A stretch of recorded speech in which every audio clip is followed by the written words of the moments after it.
Funerales y tumbas.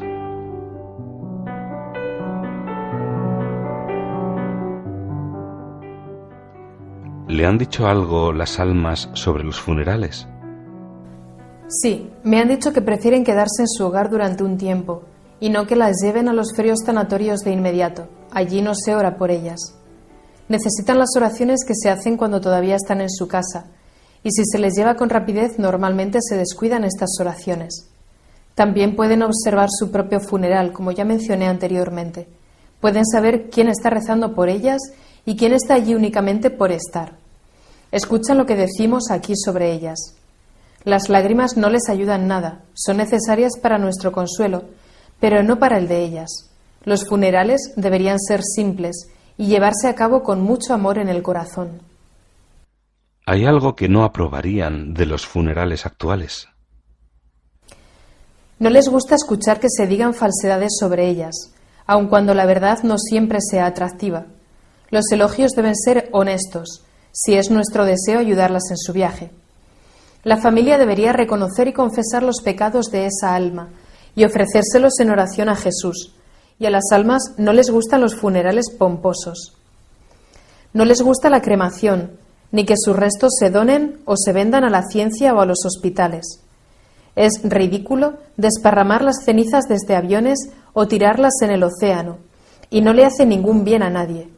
A las almas realmente les duele, porque de ese modo los vivos las olvidan más fácilmente en lugar de ocuparse de ellas con oraciones y pequeños gestos de amor en forma constante. La Iglesia permitió la cremación solo para lograr que hubiera menos sacrilegios. Fue más una decisión política que una decisión que sirva de ayuda. No les gusta nada que no sea piadoso o que se las muestre bajo una luz distorsionada. Recordarlas en la presencia de Jesús es precisamente reunirlas nuevamente, intervenir en su lugar y hacer bien ante Dios, algo que no hicieron tan bien en su día. Esto me recuerda a un alma que se me presentó una vez durante el día. Una tarde caminaba por el bosque de regreso a casa y vi venir a una señora muy anciana. Mi primer pensamiento fue: Dios mío, qué vieja parece. Caminaba hacia mí y se veía triste y como perdida. La saludé y le pregunté por qué estaba allí arriba a solas. Le dije que se estaba haciendo tarde. Me contestó: nadie se preocupa por mí.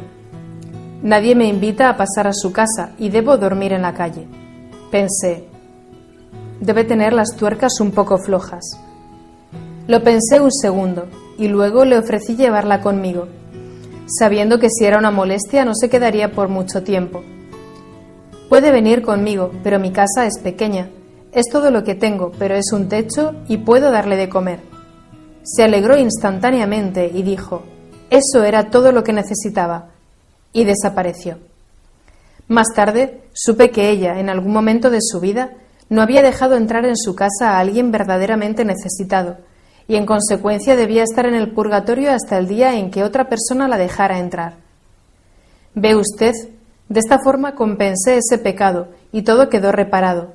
Haberle ofrecido que viniera conmigo le sirvió de reparación por su descuido. Siempre es necesaria la reparación y si no lo hacemos voluntariamente, Dios se encargará de arreglarlo todo para que así sea.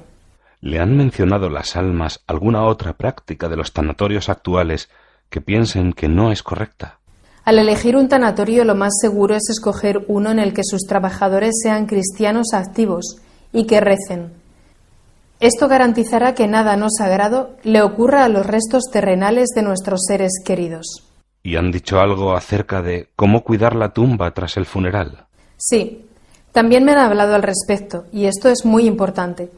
Las tumbas deben mantenerse humildemente y con amor. Debería echarse agua bendita periódicamente y tener una vela encendida siempre. Las almas del purgatorio lo necesitan y les gusta mucho. También pueden ver quiénes visitan sus tumbas. Tales visitas las ayudan a ellas y a nosotros más de lo que pensamos.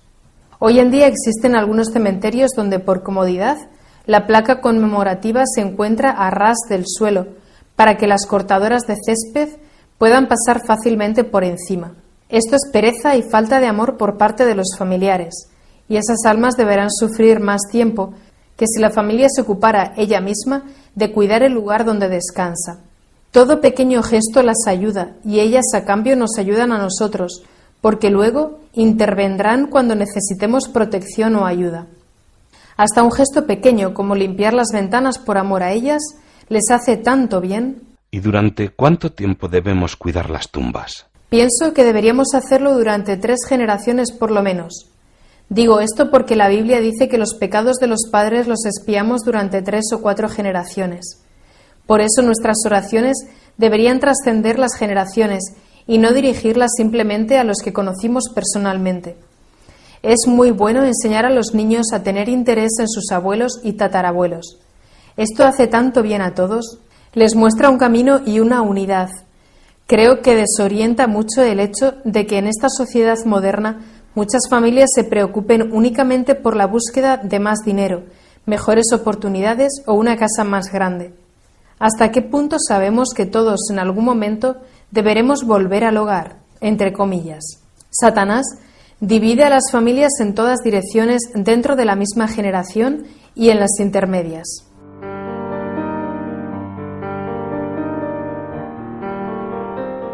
El matrimonio, la familia y los hijos.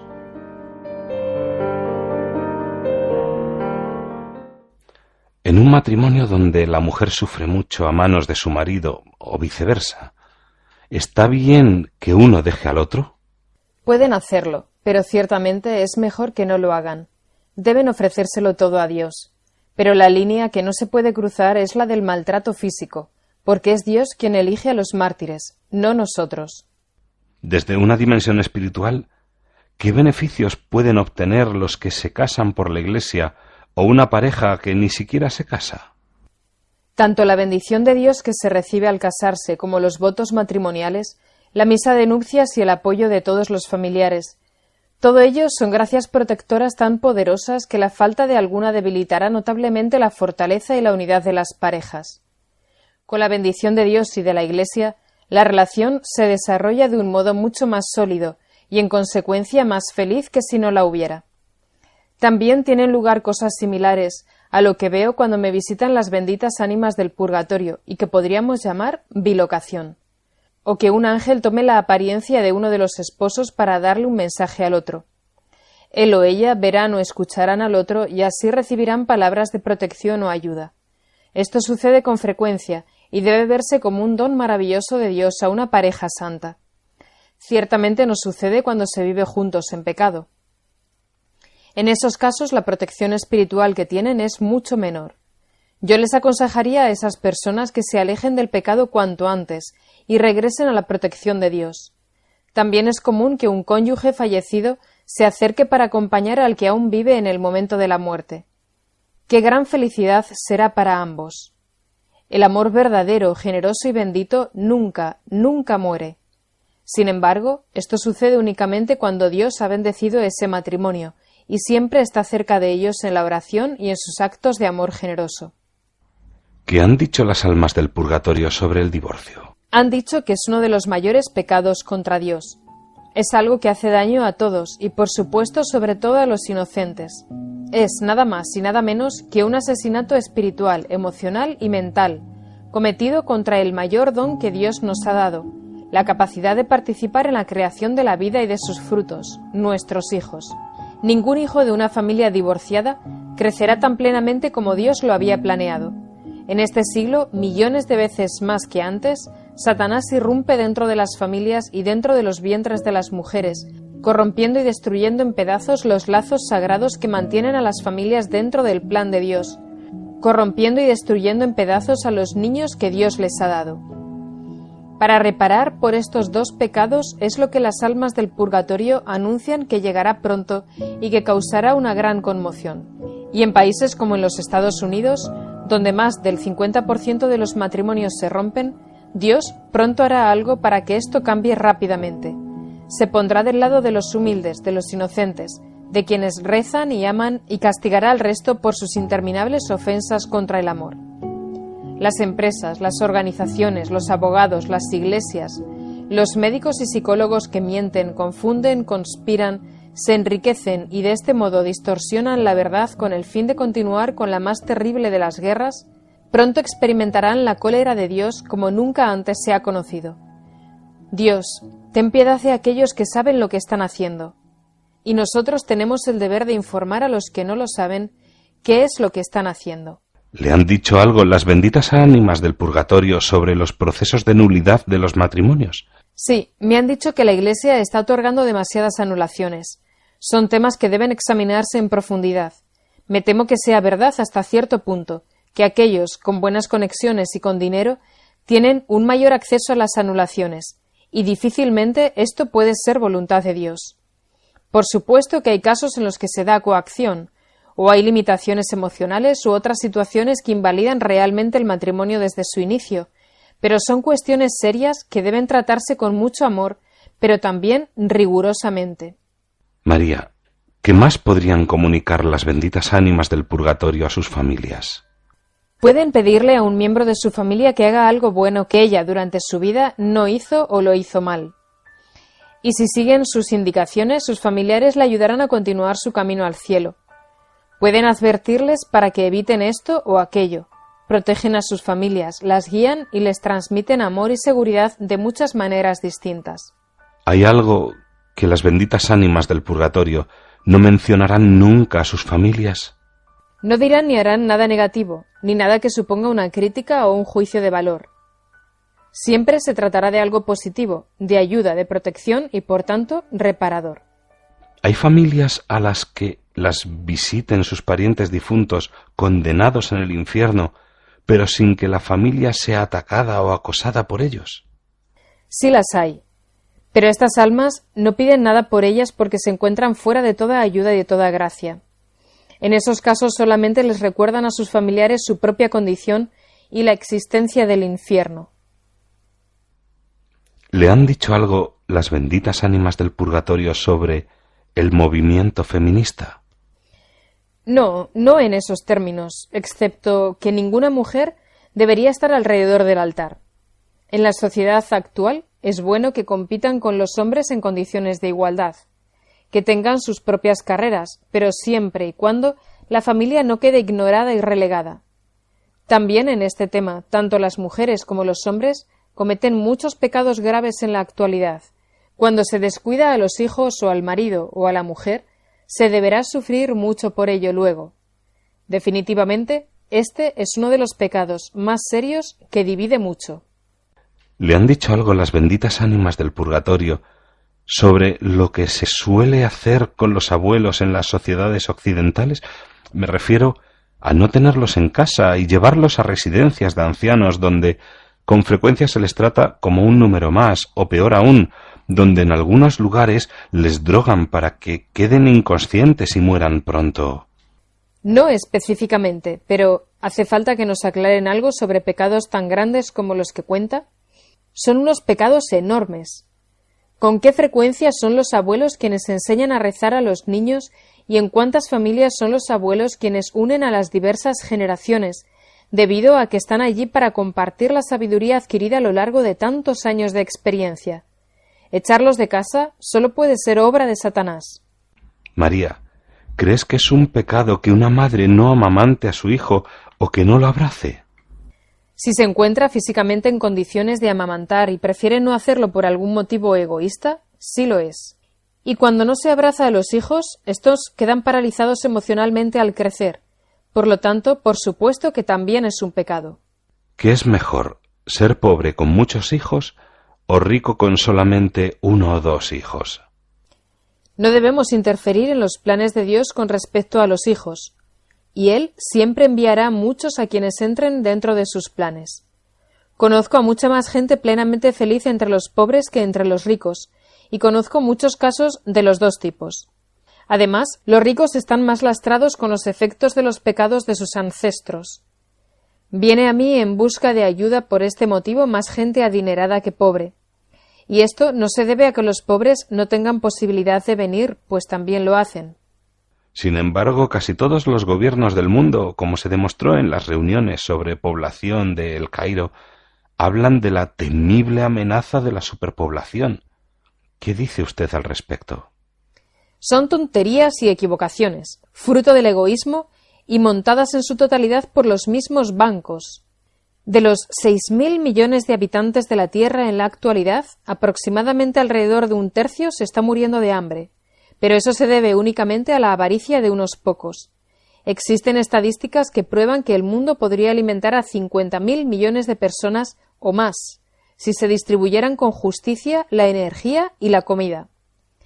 La avaricia de Occidente es algo que disgusta mucho a Dios, y estoy segura de que Él hará algo al respecto.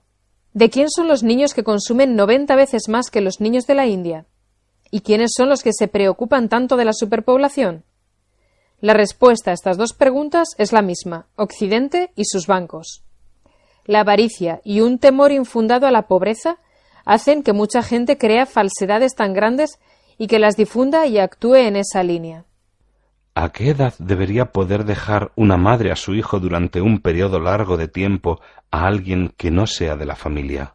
Esto depende, por supuesto, de las circunstancias exactas de cada familia, pero como norma general, es un pecado hacerlo antes de los 4 años.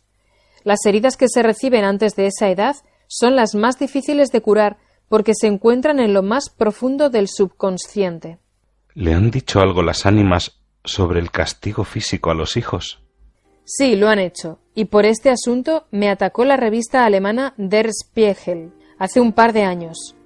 Ellos decían que yo estaba a favor de pegar a los hijos. Mentira. Las benditas ánimas del purgatorio han dicho que un cachete puede ser necesario con los hijos muy testarudos y desobedientes. Una pequeña bofetada no es perjudicial, y el niño lo olvidará rápidamente. Pero lo que sí recordará durante largo tiempo, porque queda archivado en su subconsciente, es la consecuencia que conlleva ser testarudo. Por supuesto, esto debe hacerse con moderación, pero si uno no lo hace y espera a que el hijo sea mayor, ya será muy tarde, y los padres sufrirán por culpa de sus hijos. Sin embargo, cuando un hijo mayor tiene en su subconsciente una memoria del cachete que le dieron cuando tenía solo 2, 3 o 4 años, una sola mirada del padre bastará para que actúe correctamente. Muchos padres en la actualidad ya han aprendido los frutos que ha dado su excesiva tolerancia. La violencia física en el hogar es un gran pecado contra el amor que debería reinar en la familia. Pero una disciplina física aplicada con cuidado es una necesidad permitida por Dios en las edades y en los momentos adecuados. El mismo pecado cometido contra un niño pesa mucho más que si fuera contra un adulto. Sí, ciertamente es así. Los pecados contra los niños, si no se reparan rápidamente y de manera adecuada, serán repetidos por el niño como algo aceptable y normal. Esto se debe a que el modelo que suponen los padres es algo muy poderoso y profundamente arraigado en los hijos.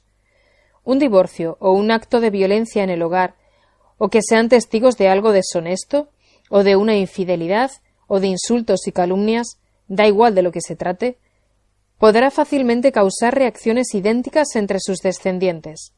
Ser padre es mucho más importante de lo que la sociedad moderna cree. Se delegan fácilmente estas responsabilidades a quienes se llaman profesionales, pero que no poseen los vínculos otorgados por Dios como los poseen los padres. Y estos profesionales cometen errores como lo hacen todos los seres humanos. ¿Los niños con discapacidades mentales pasan algún tiempo en el purgatorio? Sí, es así.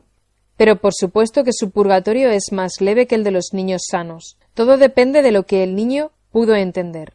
¿Cuáles son los pecados más graves que pueden cometer los niños? Por ejemplo, entre los 6 y los 12 años. La desobediencia y la falta de educación hacia sus padres son los dos más graves.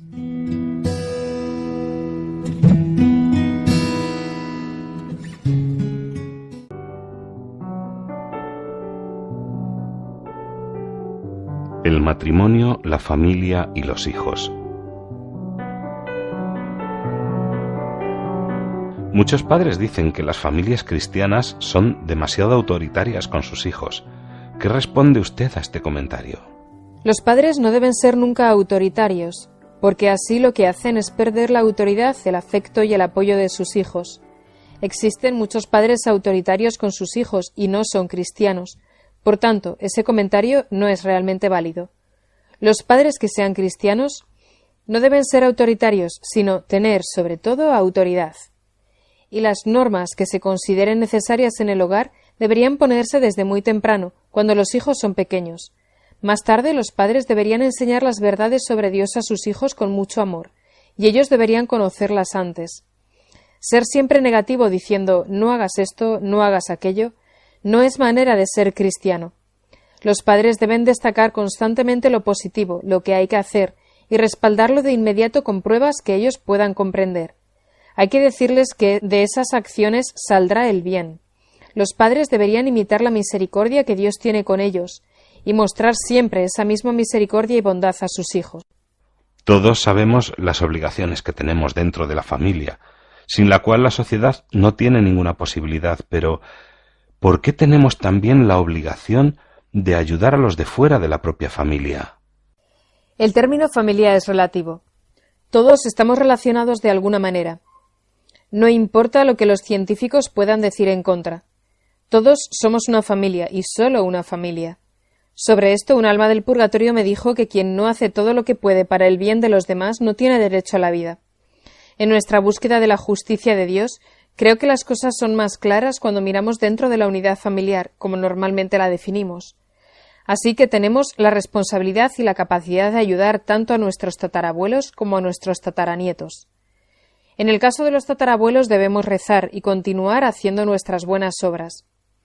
Y en el caso de los tataranietos podemos y debemos disponernos a vivir una vida llena de paz, fructífera, saludable y llena de felicidad. ¿Qué respuesta le daría a esos padres cristianos que con buena intención dicen que a los hijos se les debería permitir elegir la religión que quieran cuando sean mayores? Les diría que al pensar así están permitiendo que Satanás y esta sociedad secularizada aleje a sus hijos de la verdad absoluta sobre nuestro Dios amado.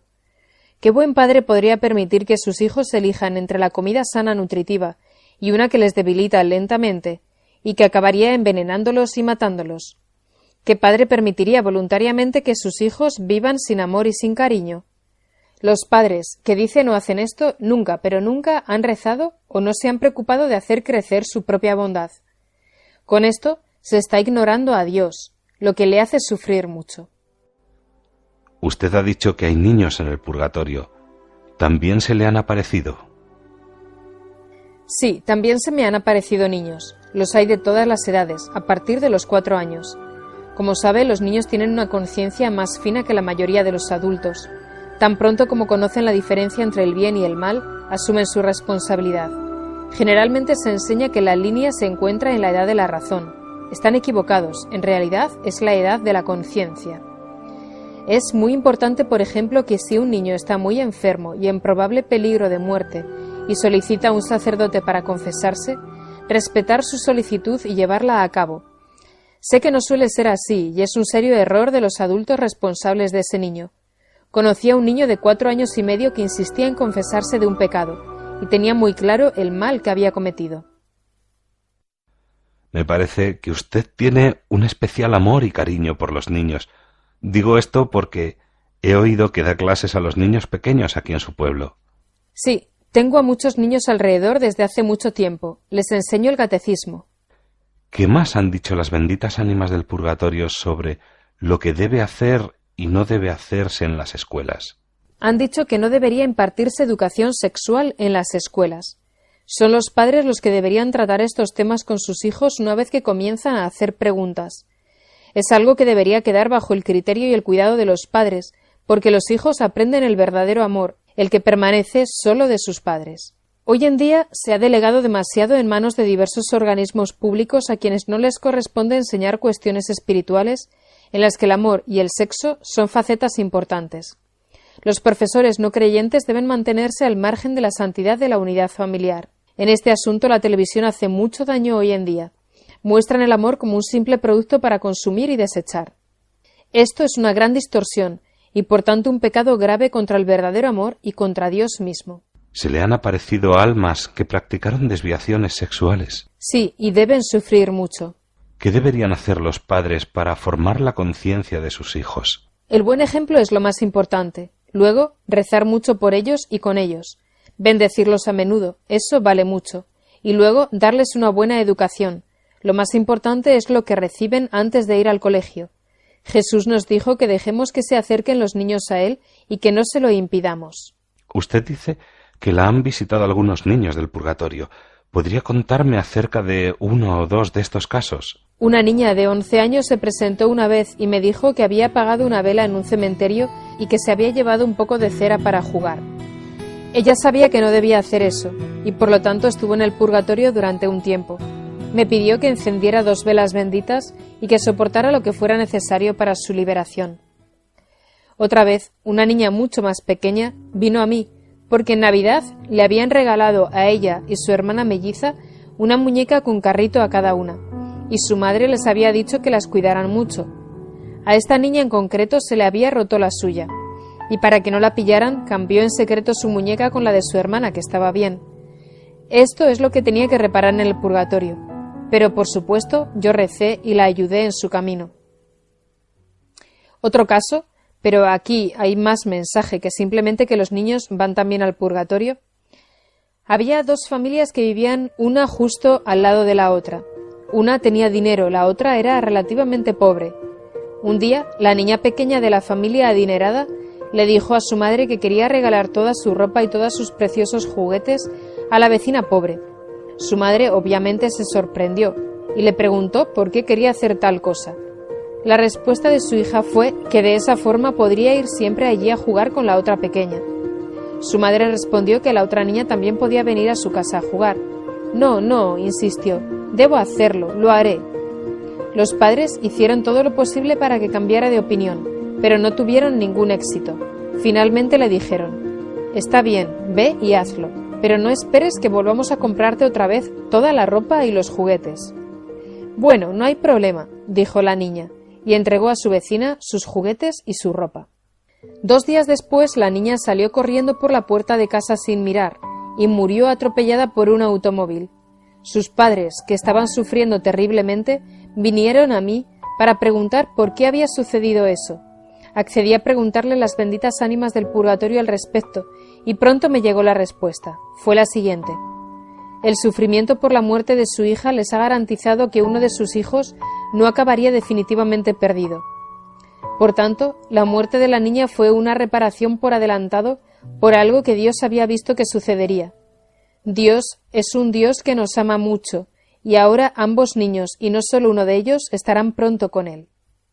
Con respecto a la niña que robó la cera del cementerio, he notado que le pidió que usted encendiera 2 velas benditas por la que ella había apagado. ¿Es esto un ejemplo de lo que se entiende por reparación extra? Sí, exactamente. Anteriormente, dijo que los niños están más cerca de Dios y esto se debe a su inocencia. ¿Sucede también que los niños reciben gracias especiales por su buen comportamiento provocado por el ejemplo de sus padres? Sí, y muy a menudo. Sé de niños que querían ir a misa todos los días y de niños a quienes les gustaba por decisión propia escuchar historias de la Biblia. Son gracias especiales. Algunas podrían considerarse algo extremas al principio, pero los padres nunca deben interferir en tales cosas y deben permitir que crezca la unión entre Dios y sus hijos, ya que es parte del plan de Dios para con ellos. He oído hablar de niños que querían arrodillarse sobre el suelo lleno de grava y rezar durante largos periodos de tiempo. Los padres deberán sufrir mucho si intentan o logran detener este comportamiento de sus hijos. Dios les habla a los niños con más claridad porque sus almas están, como usted dice, más limpias, más claras y más inocentes que las nuestras. Por favor, cuénteme alguna experiencia de su infancia que la hizo especialmente feliz o que le influyó mucho. Con gusto. Uno de los momentos de mayor felicidad fue cuando tenía 15 años. Eso fue en 1930 más o menos. Uno de mis hermanos y yo estábamos trabajando en una granja en Baviera. Cuando solicitamos el trabajo, el granjero nos prometió que siempre podríamos ir a misa el domingo. Pero al poco tiempo comprendí que esta promesa era solo válida para mi hermano y no para mí. La mayoría de los domingos por la mañana la mujer del granjero enfermaba misteriosamente e insistía en que yo me quedara en la casa cuidándola en lugar de permitirme ir a la iglesia con mi hermano. Se acercaba la fiesta de Pentecostés y una vez más me pregunté qué iba a hacer la mujer del granjero. El sábado por la tarde se encontraba perfectamente, totalmente sana, y entonces supuse que al día siguiente podría asistir a misa. Tenía grandes expectativas. pero a las 9 en punto del domingo volvió a enfermar de un misterioso dolor de cabeza o algo así. Y me dijo claramente que debía quedarme una vez más con ella, porque no podía dejarla sola estando enferma. Yo estaba destrozada. Alrededor de la 1 de la tarde se le pasó el dolor de cabeza y me dijo que me podía ir. Salí corriendo y me dirigí hacia un edificio en construcción donde en la parte de atrás había un banco con una vista majestuosa. Allí lloré llena de desesperación por no haber podido ir una vez más a la Santa Misa que yo amaba tanto, y justamente esa fiesta. De repente me rodeó una nube de palomas blancas que se posaron despacito alrededor de mí sobre el césped. Estaban por todas partes, en la hierba, sobre mi falda, todas alrededor de mí, por todas partes. Ha dicho una nube, María. ¿Cuántas eran? ¿50? ¿100? Oh, por lo menos 100. Al ver semejante belleza, no las conté, pero estaban realmente por todas partes, y se quedaron al menos 1 hora. Mis lágrimas se convirtieron en lágrimas de alegría, y estaba envuelta en tal felicidad que desapareció toda mi angustia. Luego se fueron. Se lo conté a mi hermano, pero a nadie más. A lo largo de las siguientes semanas, mi hermano indagó entre los granjeros vecinos si había palomas o pichones blancos en esa zona, y la respuesta fue siempre la misma. No había ni palomas ni pichones. No creo que ninguna otra experiencia de mi infancia me haya tocado tan profundamente como esta. Fue pura belleza. Vaya, veo que efectivamente le dejó una marca profunda, pero permítame continuar. ¿Es cierto que muchas de las apariciones oficiales han sido a niños? Sí, así es. Los niños están muy abiertos a la existencia de Dios y de todo su reino. Su inocencia, su humildad natural, su dependencia, su sensibilidad y su confianza les permite experimentar las cosas de una manera muy distinta y más refinada que a los adultos. Debemos proteger esa pureza y permitirles ser niños durante todo el tiempo que sea posible. Cuando el mundo actual los introduce demasiado temprano en esta sociedad grosera, arrogante y religiosa, pierden gran parte de su belleza y no la recuperan nunca jamás. Conozco a muchos niños que, de hecho, han visto ángeles, y yo no dudo de ellos ni un minuto. Dios regala tanto a los más pequeños entre nosotros. Ese es justamente el motivo por el cual nuestra madre en Medjugorje comienza todos sus mensajes con un «queridos niños». Ella quiere que seamos pequeños de corazón, para que Dios pueda darnos más gracias y dones.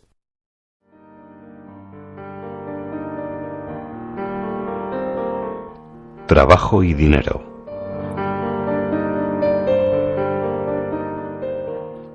En la guerra entre ricos y pobres de la que nos ha hablado, el tema del trabajo, o con más frecuencia la falta de trabajo, es un concepto muy discutido.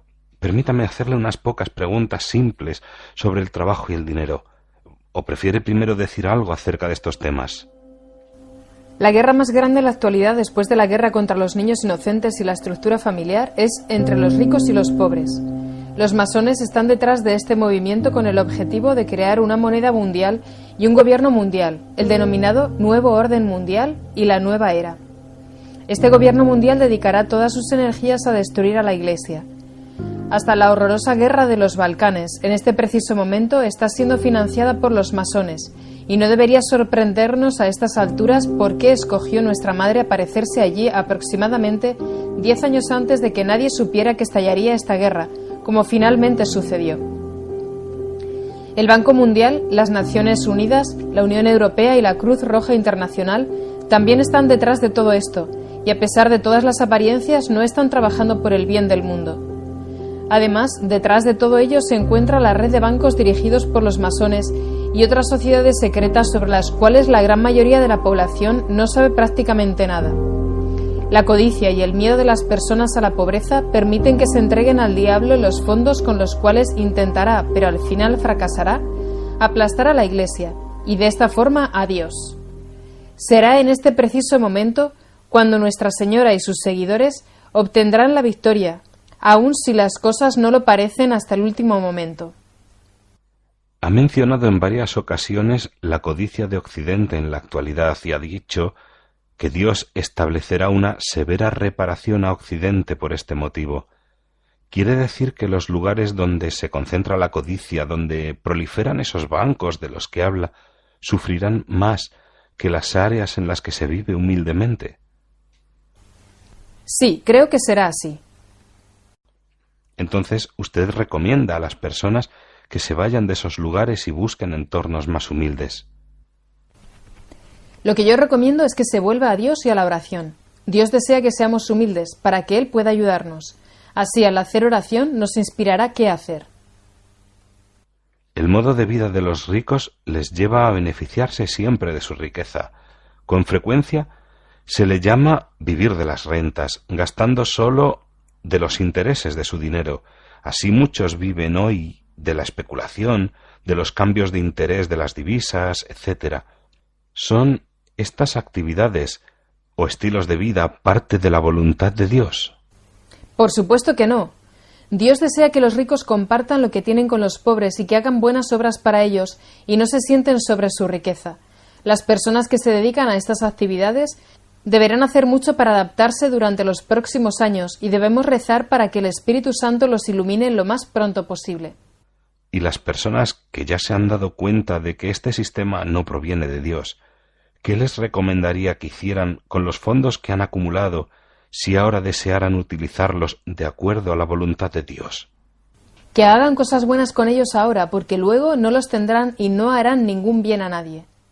¿Es cierta la idea de un anticristo? Sí, lamentablemente lo es. Algunos videntes, que no son los de Medjugorje, dicen que el anticristo vive ya en la actualidad. Vendrá como un gran mago financiero, tendrá un carisma muy poderoso y también será considerado un gran sanador y un taumaturgo hacedor de milagros. Un gran número de personas quedarán encantadas con él, cuando de hecho su poder será la mayor manifestación de Satanás que se ha visto nunca. Debemos rezar sin cesar para no ser engañados por el diablo y su ilimitado talento para disfrazarse de lo que quiera para complacer su arrogancia.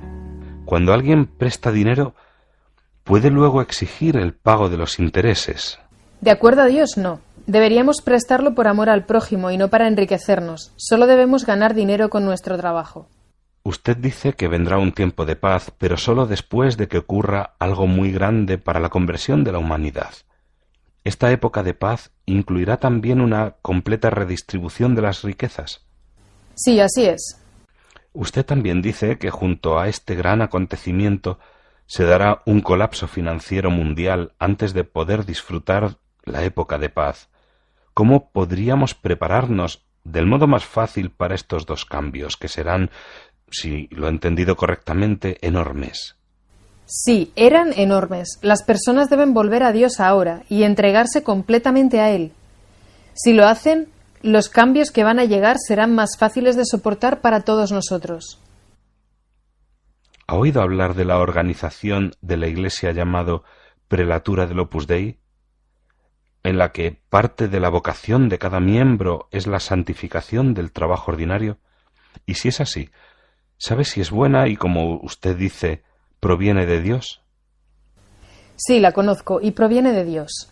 Si es pecado exigir intereses, ¿lo es también comprar algo, generalmente algo grande, a crédito? Si uno tiene verdadera necesidad, entonces no lo es, pero quien presta el dinero también deberá ver esa necesidad real con amor, en lugar de enriquecerse gracias a ella. ¿Nos enseña la Iglesia en la actualidad el uso adecuado y moral del dinero? Varios papas, desde el comienzo de la Iglesia, han hablado del valor del trabajo y han condenado el uso continuo de los intereses. En la actualidad no es mucho lo que se enseña sobre el uso del dinero. El Santo Padre actual haría mucho bien al mundo si escribiera una encíclica sobre ello. Y una última pregunta. ¿Le ayudan de algún modo las almas en su trabajo diario? Sí lo hacen, pero solo en lo que las atañe de algún modo. Por ejemplo, cuando necesito la hoja concreta para escribir la respuesta que ellas me dan. Todo lo que debo hacer es sacar una hoja de la pila y siempre es la indicada. Me ayudan a ayudarlas, pero eso es todo.